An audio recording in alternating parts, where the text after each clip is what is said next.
آپ کے حکم سے تو نہیں دین بنے گا؟ جی کہاں سے سند لی ہے اس کی آپ نے؟ کتابوں سے.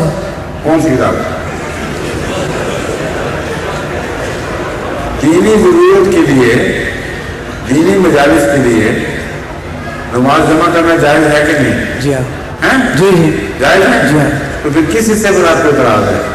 بعض جگہ یہ دیکھا گیا ہے کہ لوگ مغرب کا اگر سینٹر نماز کا بنا ہوا ہے تو وہاں اکثر لوگ جو ہیں جمع کرتے ہیں. اگر وہاں جمع کرنے میں لوگ اعتراض کرتے ہیں. لوگ کہنا درست نہیں ہے. آپ ممکن ہے بعض لوگوں کو جانتے ہوں. جی.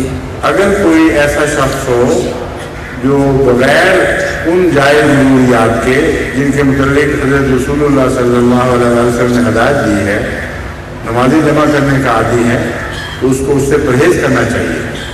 اپنی نمازوں کو وہ نقصان پہنچاتا ہے، یہ کہنا چاہتے ہیں نا؟ جی جی مطلب مجھے اتفاق ہے اس بات سے. جزاک اللہ.